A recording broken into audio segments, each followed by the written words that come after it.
Hey you guys, it's Peter and welcome to my channel, Peter Watches TV, where I watch all the TV shows. I watch all the trending shows on Netflix and Apple and Peacock and Paramount and everywhere else.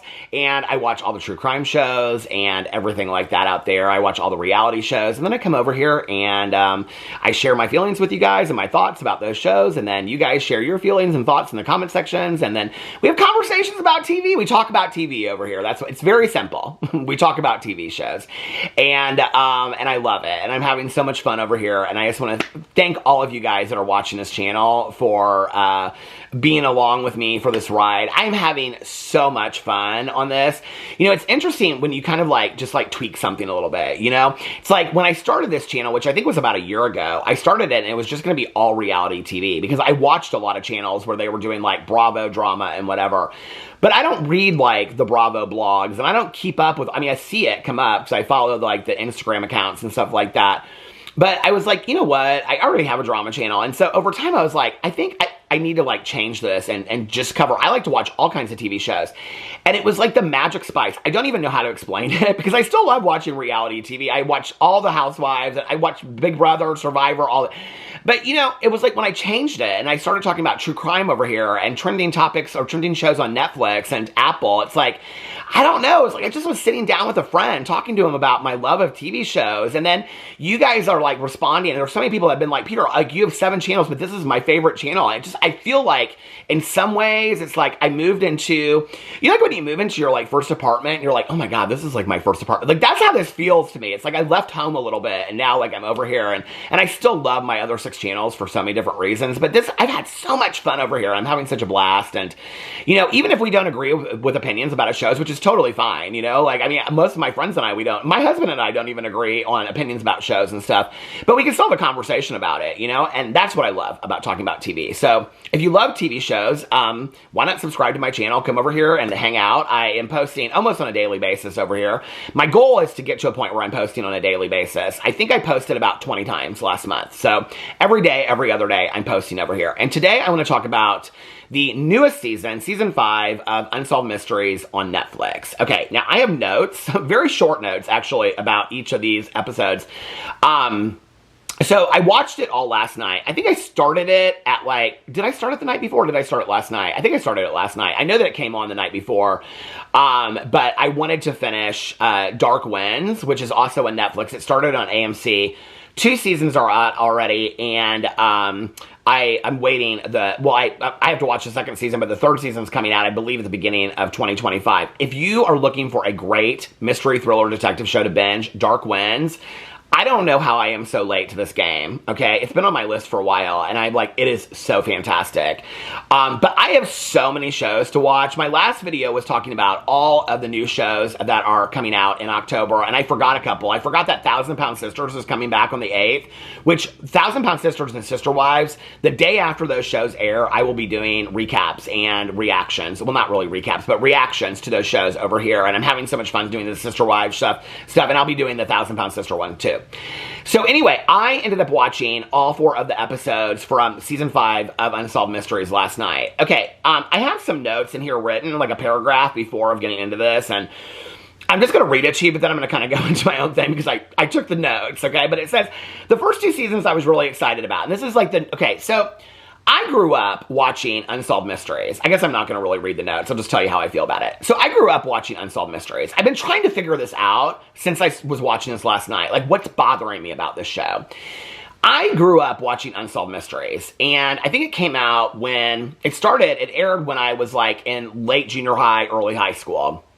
Actually, one of the episodes, the last episode about Roswell that I watched last night, references an episode from 1989. That would have been when I was a junior or senior in high school. I graduated in 1990. So it was around when I was in high school. I can remember watching it. I remember the music. The music was so eerie.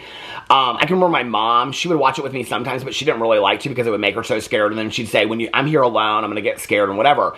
But I can remember watching it. It was a weekly show, and there would be 3 different stories within a show. Do you guys remember that? It'd be 20 minutes, 20 minutes, and 20 minutes. And there would have one missing person. It was always different, but it would be a missing person or a true crime. And then there'd be a paranormal, Bigfoot or aliens or something like that. And then there would be some just kind of random one, separated at birth. And then towards the end of when the show was on, I would say the last couple years, 5 years, I watched it pretty religiously for a long time. They would do updates, and I lived for the updates. They would say, you know, on September 6th of 1989, we reported that, you know, John Smith could not find his birth mother. Well, right after airing this, and I loved the updates. I love the updates for that, right? And so the show, like, you can still watch the reruns and stuff, but it, you know, when it was announced that the first season was coming back to Netflix, I was so excited. I mean, I'm a huge lover, not just of true crime, but of Unsolved Mysteries. I saw this thing on Netflix that was so funny. And it was like, this, or not Netflix, I saw this thing on Instagram that was so funny. It said something, because I always think this while I'm watching it, and then I'm like, this occurs to me. And it said something like, I was watching this show, and I didn't understand why none of the cases were solved until I realized that it was called Unsolved Mysteries. It was a stupid meme, but it was kind of funny. But when it came back, I was so excited about it because I was like, oh my God, they're revamping Unsolved Mysteries and they're using the same theme song and everything. I mean, it was so fantastic. I was so excited about it. And I loved watching, like, the first 2 seasons. I thought the first 2 seasons were so well done. And I don't know, maybe if I went back and looked at them now or watched them now, I don't know that I would really be that impressed with them. I don't know, you know? I was like, I remember being so excited, like, oh my God, this is so spooky, this is so scary. It's like old days of Unsolved Mysteries. Well, we hadn't had new Unsolved Mysteries in years. So the return of it was kind of like this nostalgic effect that I had. And I'm almost kind of wondering if that's what's happening with a lot of other people out there, because I'm getting so many DMs from people that are like, I binge watched this in one day. It's so fantastic. Oh my God, every episode was so good. And I'm like, was it? Because I didn't have that reaction to last season or this season at all. And I know that that's not a popular opinion. I just am like, I don't know what's missing. And so, because I went in here and I, like, watched these episodes, and, like, every single one of them, I just kind of was like, meh. I mean, I was, like, looking for one that was going to really, like, grab my attention. And it wasn't. I think we live in a world, you know, when I was, like, in junior high and high school, first of all, you couldn't stream anything, okay? You had to go to a video store and rent a VHS tape if you wanted to watch something that was already pre-recorded. There really weren't, other than, like, 60 Minutes or Unsolved Mysteries, there really weren't, and they referenced one other one in here, there really weren't that many, like, true crime kind of shows. I mean, today, alone on, like, Max and stuff, there's, like, Cabin in the Woods, Murder on the Friday Night Lights, Born Evil, Evil Under the Sun, Evil Dead, Evil this, Evil that. You know, it's like 22 seasons of, you know, all these true crime stories. There's Missing, 25 seasons of Missing. You know, it's like, we are saturated with true crime podcasts, true crime books, true crime documentaries, true crime series. So it's not the same world that we lived in when Unsolved Mysteries came out, you know, 30 years ago when I was in high school or before, whenever it came out, but when I was watching it back then. And so I think it's competing with a different world today. I mean, we're saturated and so many people are really into true crime today. It was kind of a standalone at that time. And there weren't really many shows that were talking about paranormal things like Bigfoot and aliens. And there weren't that many shows on TV at that time that were talking about that, you know, that I can remember. And so when it came back, I was so excited about it. I was like, oh my God, I love Unsolved Mysteries. This is so spooky. I'm so excited about it. And I remember watching the first 2 seasons and I thought they were so well done. And then after that, it just kind of like, I don't know, it just kind of started feeling, it fell short for me. I wasn't that excited about it. And I think what it is that, number one, I am so saturated with watching true crime shows that when I watch a show like Into the Fire, which I reacted to the other week, that's on Netflix, and it's so well done in its 2 episodes, how can an episode of 45 minutes on Unsolved Mysteries really compete with a highly produced 2-part documentary? Not to mention that they're on numerous networks a year, there's probably 30 to 100 true crime documentary series that are highly well produced and put together that are being put out every year. How can one episode of Unsolved Mysteries compete with that? It can't, right? And even the paranormal stuff. Like, I was watching that show. I didn't like it. It's called Out There, whatever, Paranormal Crimes. I only got like 3 into it, and I was like, I can't do this. But anyway, the paranormal episodes of Unsolved Mysteries seemed even less put together than that. And so it's like they can't really compete with it anymore. The old model of Unsolved Mysteries, they've gone away from, first of all, because each episode used to have 3 stories in it that were 20 minutes long. They're now going to a season on Netflix that has 4 or 5 episodes.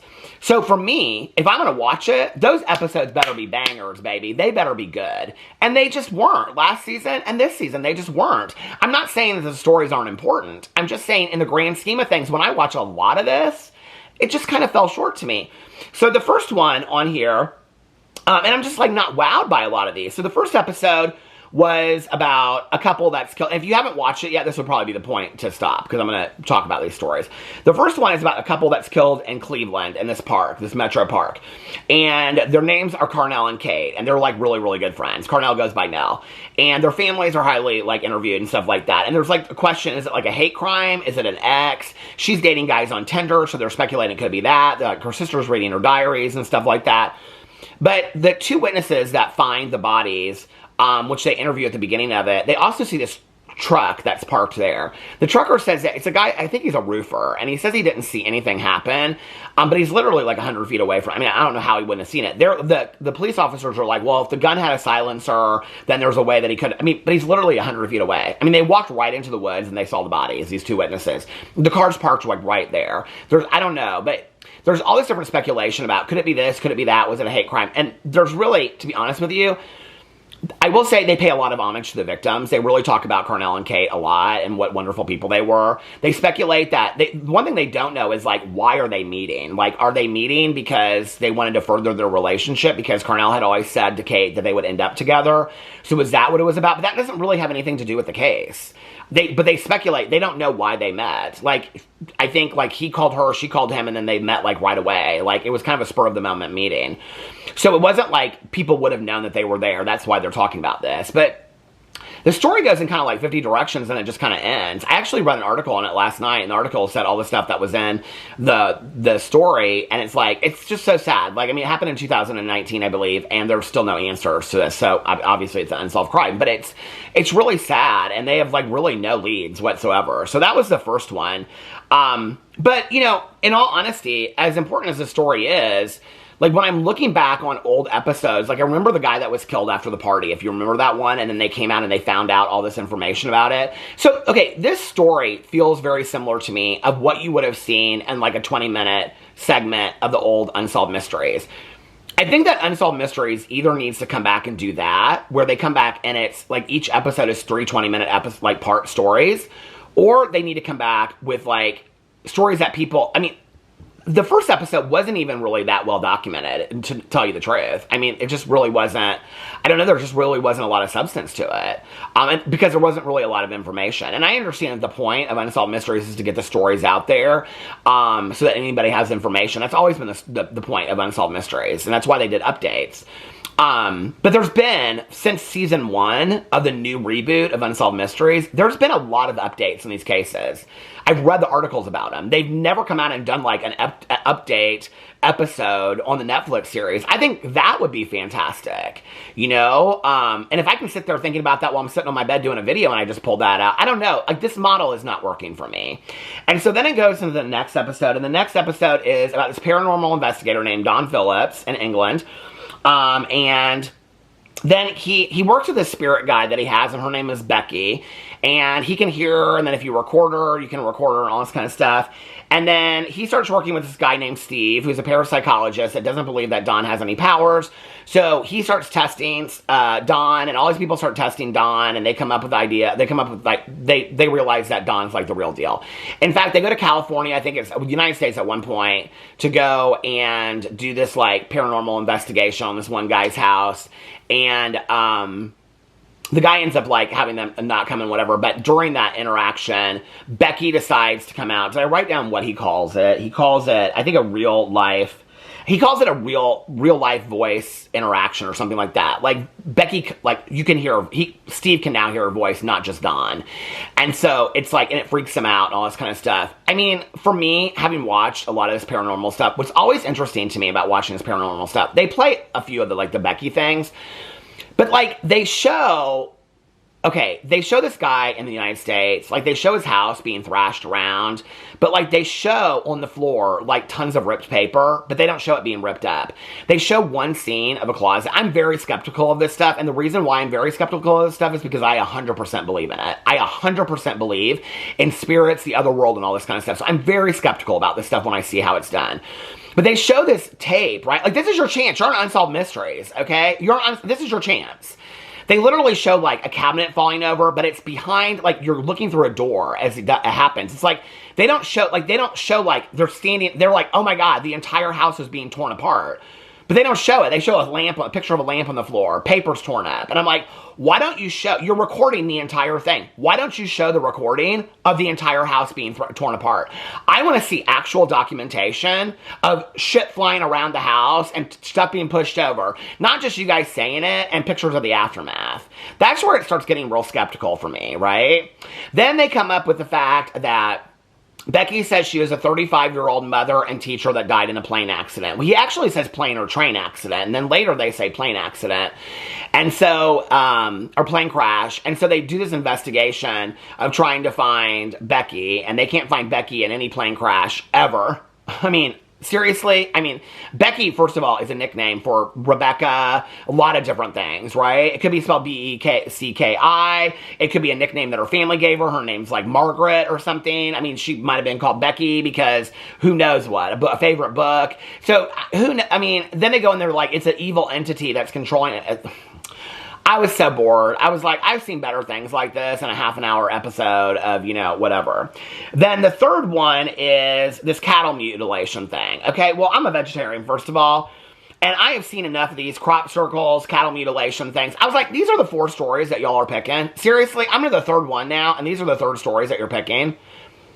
And I'm really interested, like, in the first case, like the true crime murder unsolved, like I'm really interested in that, right? And I thought they paid homage to the victims, but they didn't even really get in that deep about what they've done about the case, who they've looked into, and maybe they can't. Maybe that's the excuse, but then why put it on Unsolved Mysteries unless they're trying to, I don't know. But anyway, the third one was about cattle mutilation and how they're taking these cows' tongues, and is it aliens? And I'll be honest with you, I don't care. I don't care. I just don't. I watched an entire season of that Skywalker Ranch thing. I read the book. I don't believe there's and I know when I say this, every time I say this, somebody gets pissed off. They're like, oh my God, that Skywalker Ranch, show it to me. Prove it to me. I want to see video footage. I don't want to just see somebody's brainwaves go crazy because they were standing in a hot spot. I want to see actual footage of a UFO in the sky because people say they've seen it. I want to see actual footage of this stuff. It's so crazy to me that they can't ever catch this stuff. So that brings us to the 4th one. You're just getting my real opinion over here. Over here in my TV shows, I don't take this TV show that deep because I love it so much to watch it that you're going to get my real ass opinion over here, okay? The 4th one, and everybody was like, oh, it's aliens. I love watching stuff about aliens. I 100% believe in aliens. I believe they've been here. I believe they've abducted people. I think the universe is so big, how can you not believe in it? I believe in extraterrestrials. I believe in all of it, okay? There's not a whole lot I don't believe. I believe in a lot of things. But anyway, so I'm watching this, and they start talking about Roswell, New Mexico. And I'm like, please tell me this is a jumping off point. Please do not tell me this entire episode is going to be about Roswell, New Mexico. Yep, sure enough. All about Roswell, New Mexico. About the Blue Book, and about the rancher that found the evidence, and he took it to Jesse Marcel. I mean, I feel like I have, at this point, watched 10 documentaries that have more information than this 50, it was 50 minutes, this episode, than this 50-minute episode about Roswell. And the only reason they did it, I think, is because this was like their very first like alien documentary episode they ever did. Because they flashed back to 1989. I think it was September of 1989 when they did their very first alien kind of thing. And it was coverage of Roswell. So I think that's why they included this, which I totally understand that. But it's like, it's not a whole lot different now. It shows these 2 guys that have literally dedicated their lives to investigating this. And they're no further along now. I mean, at one point it made me kind of sad. Because this one guy's like, I've dedicated 40 years of my life, and I thought, you know what? And you and I are both going to die and not know what happened. We're not. Like, I mean, we're just not. They had interviewed 600 people that came forward that told them all these things. They showed the videotapes of it. I've seen all of that before in documentaries. There was not one thing that was new in this role. I thought, these are the 4 episodes? I mean, Unsolved Mysteries, call me, okay? I watch enough of this shit to tell you what cases to cover. There are enough cases to cover out there of weird stuff that's going on. That you pick Roswell, New Mexico? I mean, like, seriously?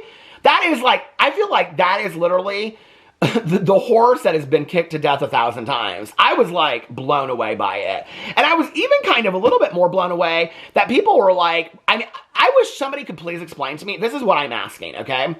I got so many DMs from people that were like, oh my God, this was the best season ever. I loved it. I binge watched. Can somebody please tell me what was so great about it? And I'm not dogging the show. Trust me, if the next season comes out tomorrow, I will binge it. I will be just as excited as I was for season 1. But I hope I'm not let down, because every season I watch it, I'm just like, what is going on? And I'm like, and is it that I have this nostalgic factor with the old, I mean, I miss the ones where it's like Sally Jones with Miss, I mean, I used to say this to my friend Tanya Jean. I'd be like, girl, we're going to be on an episode of Unsolved Mysteries. Because I'd be like, they'd show Sally Jones' car in an empty parking lot at Walmart. You know, and they'd say, Sally Jones was last seen entering Walmart at 3 a.m. And they would show her like walking in the doors of Walmart. And they'd say, her purse and wallet were found in her car. Sally Jones entered Walmart and was never seen again. I mean, those are the kind of things that I loved, right? I don't want to hear about Roswell, New Mexico for the 18,000th time. I don't care about Roswell, New Mexico anymore, okay? I 100% believe there was a crash at Roswell, New Mexico. I 100% believe there was a U.S. government cover-up about it, okay? I think that's kind of like, if anybody believes in UFOs, you kind of just take that as fact. I don't need 50 minutes of a show that I've been waiting for forever. Like, I was like, okay, I mean, I used to listen to Coast Radio all the time. They did UFO stuff all the time. Why didn't you pull one of those stories off of there? Or how about the NASA astronauts that were in outer space? They saw stuff shooting by. They have footage of that. Roswell, New Mexico? Girl, I am so bored, okay? And so confusion. But anyway, so those are my thoughts. I know that's not an popular opinion about Unsolved Mysteries. I love Unsolved Mysteries as much as the next person. Trust me, I do. I'm just disappointed by this. So anyway, let me know what you think in the comment section below. I love you guys, and I will see you tomorrow. Bye.